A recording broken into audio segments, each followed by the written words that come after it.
peeps! Please join me na buksan ang hinihintay kong parcel.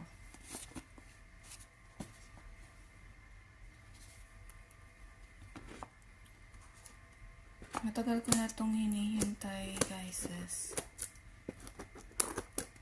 And finally,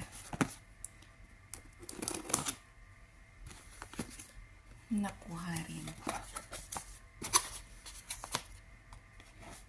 Naniniwala ba kayo sa verse na when the time is right, I, the Lord, will make it happen? Ako, I always believe in it, and I always have faith sa prayers. And matagal ko nang hinihintay ito, guys. As in, hindi ako anak ng contractor at hindi rin contractor ang asawa ko, guys, ha. Pero galing ito sa dugot pawis. Finally, guys. Tara, nandito na siya.